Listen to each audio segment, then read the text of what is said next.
JP Productions. You are now listening to the Sierra Unraveled podcast. This space was created to inspire, to encourage, and to connect all those who have gone through life and managed to stay sane. I mix my own personal trauma, mental health, motherhood, domestic violence awareness, spirituality, and a whole lot of Sierra Unraveled. I'm so glad you're here. Welcome back to another episode of Sierra Unraveled. On this episode, I have a lovely, personable, funny, gorgeous, and authentic soul from Bend, Oregon. She is a behavioral health therapist with a person-centered / relationship-based approach. Her practice focuses on compassion, empowerment, and healing. She helps her clients through trauma, depression, anxiety, abuse, gender issues, codependency, and relationship problems. Not to mention, she too is a writer, mentor, and trauma survivor herself, i.e., she's just the kind of person that I would have on my show.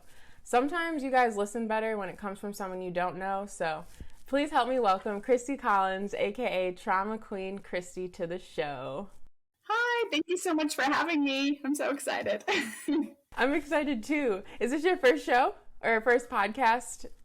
No, I've done a handful in the past, but I always love it. I love connecting with people and getting to have real conversations. So yeah.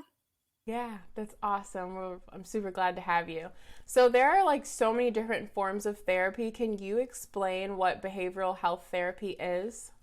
Oh my goodness. Yeah, that's a loaded question. I mean, there are so many different forms and people niches, if you will, that people can specialize in. So, I mean, behavioral health therapy is just something, it's going to help you process your trauma, to help you create new neural pathways, to help you learn new skills to cope, etc. Therapists range from really psychoanalytic, if you want to talk about Freudian psychology, which, there are, in my opinion, there are pearls of wisdom from all of them, but I primarily operate as what we would call a Rogerian therapist. So Carl Rogers was one of the founding fathers of psychology. He created person-centered, relationship-based therapy. It's helping people find what's inside of them and guiding them gently with relationship and unconditional positive regard. And so for me, I'm not necessarily going to be over psychoanalytic or have major, really off the wall recommendations, but I love to nurture people and guide them and hear their stories. And I use it's really common, cognitive behavioral therapy, which is literally helping you not only tell your story and process your past, but then learning how to create new neural pathways in your brain, to change your brain and to get unstuck. And that's kind of, and DBT, which is another form of that cognitive behavioral therapy, which is dialectical behavioral therapy. And it's funny. It's just skills everybody can use. It teaches us to stop, learn in the moment and things that aren't working for us, and to learn to recognize our body signs and what's happening, examine that. And then DBT helps us learn. It gives us a bag of tricks of new skills that we can implement in that moment. So it's not just let's talk about this, which is great, but it's also and now what can we do to create change in your life, to impact change? So yeah. So when you first started, did you automatically go towards this form of therapy, or do you always use a combination of the few? I use a combination. What's really funny for me is, this is a tidbit. I was really into once I decided to focus on being a student, which was hard for me because I grew up in trauma, but once I kind of stabilized as an adult and created some more resiliency in my life, I became a really good student, and I was really into traditional academia and really focused, and then finished my undergrad, worked really hard with honors and wanted to get into these prestigious programs. And somebody recommended a school in Vermont. It's a hippie, liberal, progressive school in Vermont. They were I think this is right up your alley. And it's called Goddard College, is where my master's is from. And those who know Goddard really know Goddard. And I went there, and that changed my entire trajectory as a therapist. It was I had worked in like county mental health and in systems and kind of treatment mills, pushing people through before that in my career. And I've always been more of an empathetic, compassionate, nurturing person, and that wasn't necessarily valued within those systems. And then when I went to Goddard, it was just my mind blew open. Like the first time I really encountered like-minded people, and it was like, oh, there's a different way to practice. There's a different way to approach this process as opposed to just like cold and clinical. And yeah. And of course they teach other things there, but it was just loving and compassion and empathetic love. I can't talk. Empathy, compassion, nurture, and learning about being person-centered. And so that was a really cool experience for me. Yeah, I'm glad you found your niche. I feel like a lot of people do jobs that they don't like, or they start something and then once they start doing it, it's not what they expected, and then they don't know how to maneuver within that career to like learn to love it again, and you've mastered that. So awesome. Can you explain the different ways that trauma can occur, the different forms that it can take? That is an interesting question because, and I put this statistic up, and I'm sorry I don't have the reference. I had it in the post that I did, I think last spring, that 90% of citizens in the United States have experienced some sort of identifiable trauma by the time we hit age 18. So yeah, it's huge when it's normal, quote unquote, right? I don't like to use that word, but I don't get overly precious with my language because I just talk a lot. But yeah, and so when we look at that trauma is anything that like impacts your brain's ability to cope, right? And so trauma is relative. I say like you and I could be in the same car accident and you could have like a full body cast and be in the hospital for a month, and I could come out with a broken wrist, and I could be so traumatized that I never want to get in a car again. And you could get out of the hospital and drive yourself home, right? Depending on a lot of factors. Well, once you're healed, but it's just trauma is relative to the individual. So I think sometimes people think like of PTSD, like they're going to think of like, soldiers or people that have been through extreme abuse and violence or domestic violence. And that's what trauma is. But trauma is losing a parent. Trauma is, on the adverse childhood experience assessment, divorce. Having your parents get divorced is traumatic. It's anything that affects your brain's ability to cope, really. And so, yeah. How does trauma affect the body and the brain when it occurs? Well, trauma in like it always affects your brain. In early childhood, it literally affects the way your brain develops. When we look at attachment theory, which I'm pretty into, but it changes the way your brain develops and creates neural pathways differently. And we always say, I know there's Bessel van der Kolk, who's one of the big leading psychiatrists in the United States right now, wrote The Body Keeps the Score, which is all about how we hold trauma in our body. And I think one of the biggest ways, and I know that it's really we're really gaining awareness, is our central nervous system and how, our bodies are completely hijacked. Our central nervous system is hijacked and activated when we experience that stress. And now we're getting into, this is like a whole can of worms because I'm really digging into some somatic experience and working on your nervous system and how to regulate that, because I'm coming up against in my own personal journey. It's like, man, I'm an expert, not to be like whatever, but I've worked really hard and learned a lot, and I still get stuck. I still get activated, and and I have all these skills and I'm continually learning, but that's frustrating for me. And I've done a lot of therapy. And then I sit in a room with my clients and I'm like, I want to give them more. So to look at like the talk therapy and the processing and the skills, but also like, the somatic piece of it and like, how can we regulate our nervous system? Because really you can have all the skills in the world, and when you're activated, it's like, it's really difficult. So yeah. Yeah, and it affects every person differently, like you said, with a car accident. Right. So it's hard to say. Yeah. Yeah. So, as a trauma survivor yourself, do you feel like, well, you kind of just touched on it, you transitioned for me, thank you. It's a lifelong task then, like it's never over. You can learn it every single day for the rest of your life and you still won't have it all under wraps because it's just impossible. Yeah. I mean, and I think like I try to get away from, yes, for sure. And it's, I always say healing is not a linear process. And, you know, something can come up, and after you've been okay for a while, then you can be activated. And that can feel really daunting, I think, for people.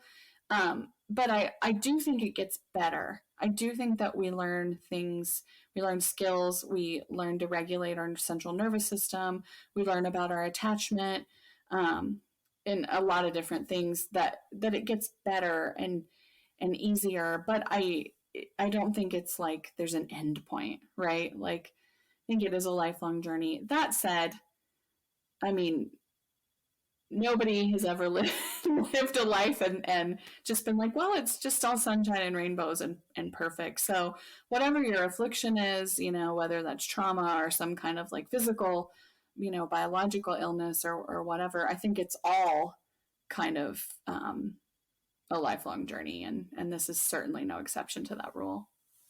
When do you think your healing journey started, and like how, well, I guess just like first, can you share your upbringing and what pushed you into becoming or wanting to become a therapist? Yeah.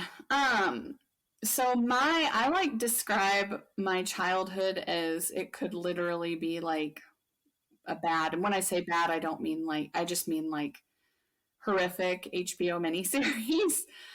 Just it's that effed up, basically screwed up. It's just sorry, I don't know if I'm allowed to say that.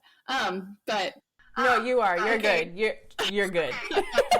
Yeah, and so you know, I grew up in Appalachia. I mean, teenage parents, all the stereotypes of poverty and domestic violence and drug abuse, and my mom was an addict. She passed away a couple of years ago.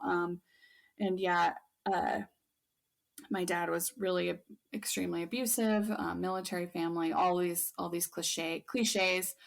I'm really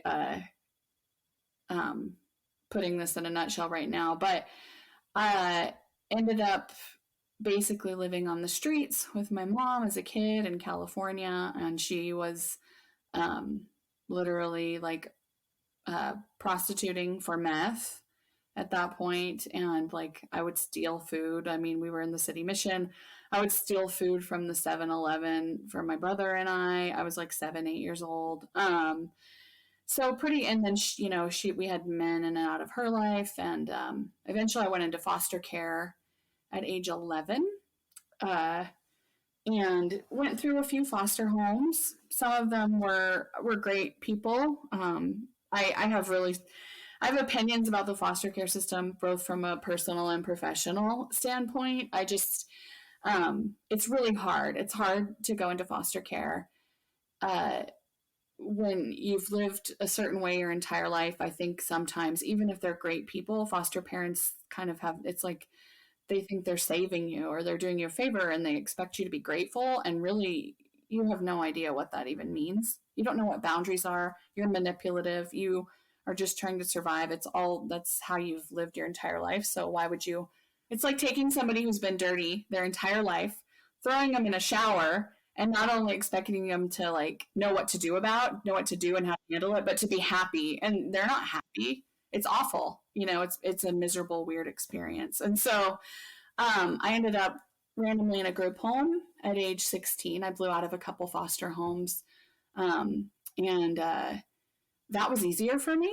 Or I wasn't 16. I was actually like 14 when I ended up in the group home, but it was easier for me. And I kind of just wanted to stay there. And then it wasn't like fitting into a family didn't feel very natural for me at that point. And so at age 16, I ended up like on my own and doing independent living. And yeah, that's kind of that story in a nutshell. The healing process is interesting because I was always that kid, especially I didn't get in big trouble. I was too afraid to get in big trouble. I was very afraid. I learned from my parents' mistakes. I was very afraid of like alcohol and drugs and like sex and those things. So I like walked the line as a kid, and especially once I went on my own because I didn't want to get put back into foster care. But I did well. I was a people pleaser. I sang. I did a lot of music stuff, and you know, a decent student and all those things.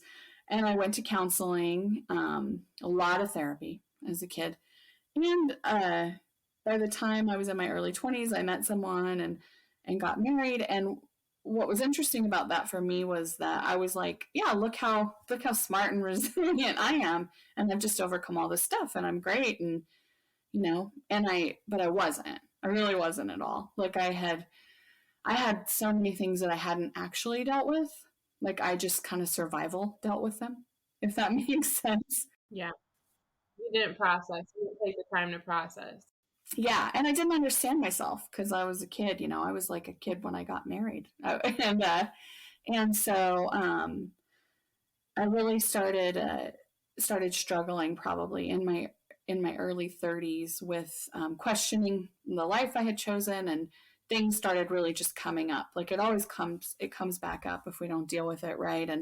And so I had twins. I have 11-year-old twins now. I had them in my late 20s, and I just kind of if we want to get into the therapeutic part of it, the shadow side really came out for me, and I had to really dig in, and it was a really dark period.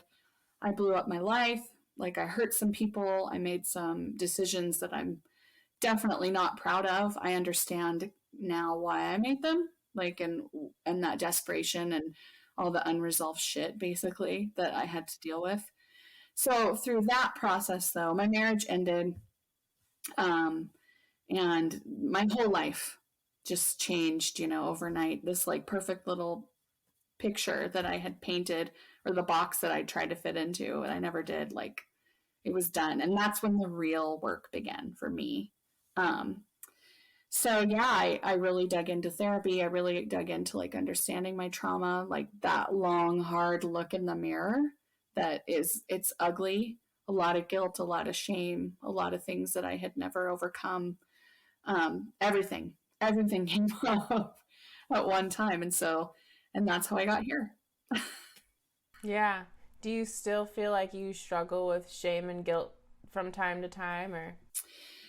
You know, I do. It's not as bad as it was. I think the point where I really struggle is like my childhood is not like, I know that I'm kind of blameless in that, right? Like I didn't do anything to create those circumstances. And the way that I survived was by like being good and walking a line. And I never got in trouble, and I was a good student, and I got married, and I went to church, and I did all these things that they were quote unquote right. Then when the point where I have the shame and guilt is where I blew everything up and I made some choices. It was like I had an adolescent rebellion in my early 30s, which is really you got to get it out, girl. You got to get it out. Yeah, it's really an inconvenient time though. When you're like a mother and a wife and a therapist and all this stuff. But it, like I said, it was not absolutely all necessary. But it's just the shame and guilt of like always trying to walk that line, because that was how I dealt with my trauma. But then also, you know, hurting people. I did hurt some people. I made some decisions that affected others, and I think that's where I had been stuck for a while, and probably over the past like year or so have recently really kind of like put my head down and worked through some of that. So it was like my own created trauma, but really was it, right? Because it's all residual. But yeah. Yeah. So what happened, or when did you start really embracing your story and like sharing with the world, really just like all that you've gone through and just being okay with everything? Like, it is what it is. This is me, you know? Yeah. That has been a really interesting evolution, because as a kid, I spent my entire, like I was in that group home and around other foster kids. And I really, people would say, oh, I never would have thought you grew up like that. And I'm like, good, great. And I was never like, I heard other kids like kind of milk it and use their stories, and I was like, I had way too much pride for that. So when I started my private practice a few years ago, I started just my page, which is now my Trauma Queen Christy page, and it was something totally different. And then all of a sudden, like, I started just sharing through my own process, through my own therapy, through my own healing, and dealing with stuff and rebuilding my life. I started sharing the things that I was working on and the things that I was learning and the insights, because then I had both the personal and professional. And it's like, there's a quote, I think it's C.S. Lewis, when it's like, friendship is born in that moment where you say, meet someone, I'm butchering it, but then he's like, oh, you do that too? Or you too? I thought I was the only one. Mm-hmm. And I kind of think that's what's happened is I just got real honest. I started sharing that process. And then that's how this all came about. And I realized too, I was like, oh my gosh, like, this thing that I've been hiding, this journey, like that when I was younger, and that was also part of my stuffing, my trauma, right? That I had so much shame about. And now it's like, it's so amazing. I get to hear people just pour their hearts out to me, and people connect, and it's really validating, I think, not only for other people, but for me through this, because it's like, oh yeah, we are all going through this. Like, this is, yeah, it's not, and that's the shame, right? Like Brene Brown says, like, shame can't survive in a place, where empathy lives, basically. Again, I butcher these quotes, but, and that's really like what we're creating, is that community. And I think it's really important to be honest. Like, I've had a lot of, like I said, I'm not precious with my language, and I'm writing this book, and I'm going to tell some ugly truths about myself. And, and I'm not because I'm proud of them, but because I think it's just the truth, and it's necessary, and it's all part of my journey. And I think it's just important to be honest. And, it's like, I always say, like, the grit and grace thing, like, or no shame, only grace. Like, like,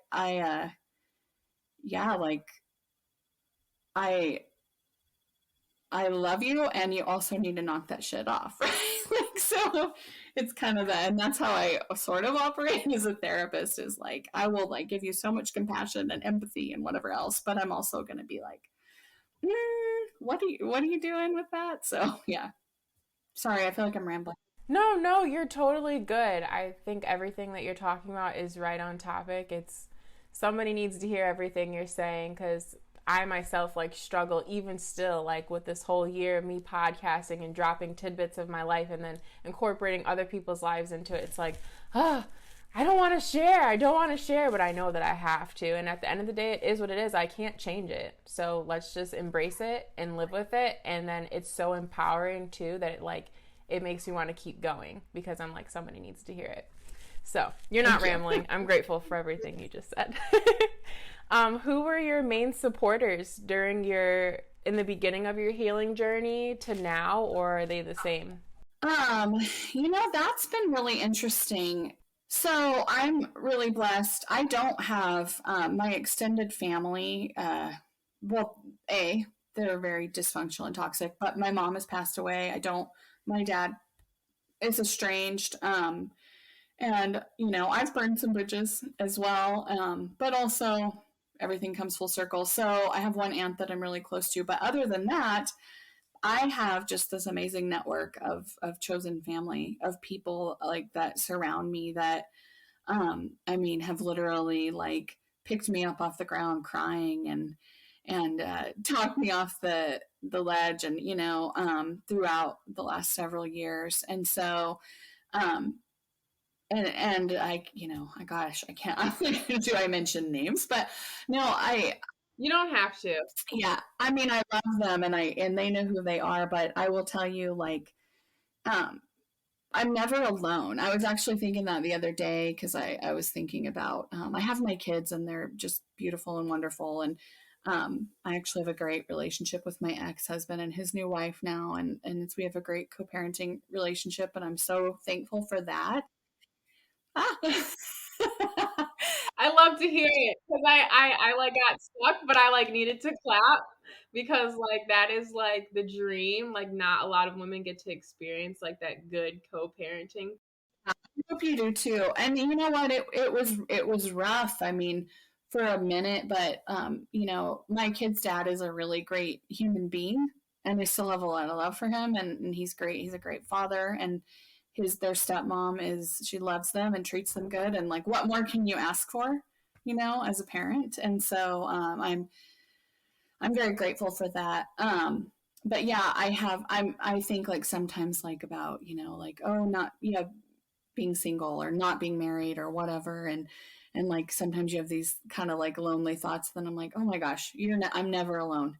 Like I'm never alone unless I want to be alone. Right. Like I have so many people that have been there for me and vice versa. I'm really big on, both professionally and personally on showing up for people. Like, and this is like kind of a rabbit trail, but I hear about like, a lot of like suicidal ideation and passive suicidal ideation, and the moments in life where people like I hear people talk like after they've lost someone to suicide or whatever, and they're like, oh, I wish I would have known, I wish whatever.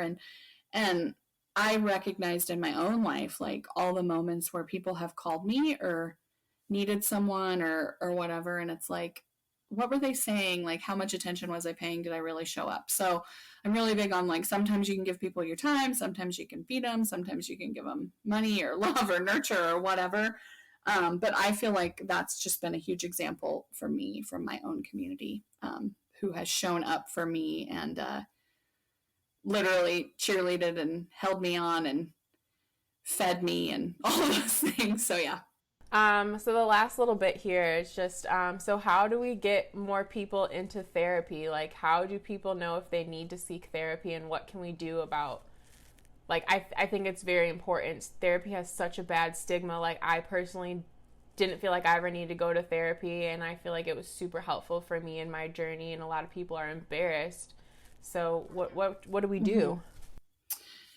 I have the personal belief that everybody needs therapy, and not just as a therapist. I mean, I think we do things to take care of ourselves. Like we exercise or we eat good, or, we do self-care, like for our physical body, or we get checkups for our health, and we get, exams, and we get our teeth cleaned and whatever else. So why would we not think that our brains and are like psychologically we need that same kind of support? And so I really I think like breaking the stigma, like you were saying, is a huge part of it. I think talking about things, I've had other therapists that are like, oh, I don't really like this word, or I don't like that word, and I'm like, I don't, and it's really common to not like the word suicide. Like people don't want to talk about suicide, they don't want to talk about trauma, they want to talk about abuse, they don't want to talk about a lot of these things. Triggers, that's another word that people don't like right now. And I'm like, okay, like we gotta just get honest. Like for me, I'm like, I just want to get honest about this stuff that we're all experiencing it for the most part, right? I mean, 90% of people in the United States, by the time they hit age 18, that's a huge majority. And I honestly don't know how it's not 100%.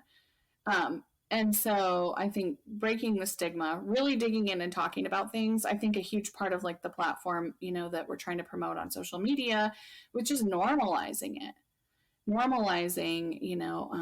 behavioral health, mental health, normalizing trauma, and talking about it really candidly is a huge, huge first step.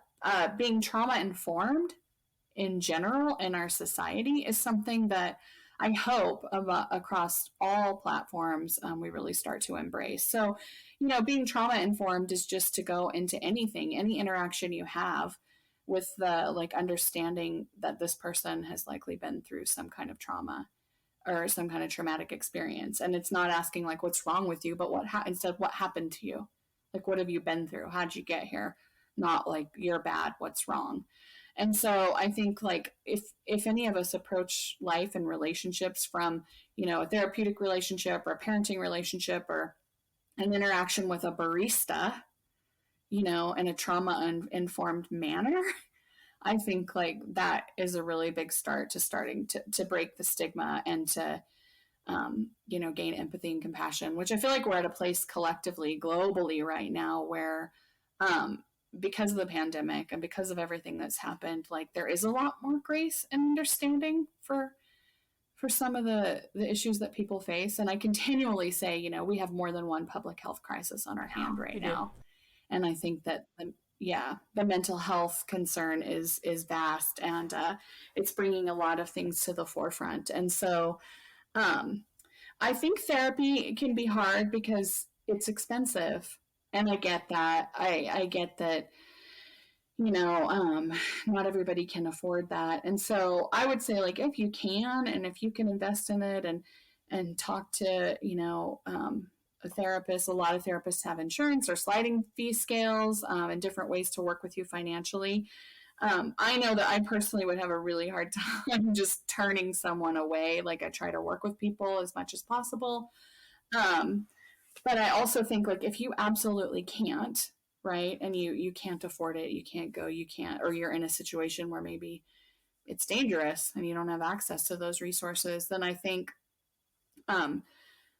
then access what you can. So whether that's books or podcasts, or there's so many amazing like therapeutic resources on social media these days. And I always say, like, mental health posts or therapeutic posts are great. They're not therapy, but I think, digging in and joining up with some of those communities is a really good place to start. I have books that I recommend to like everyone and my clients.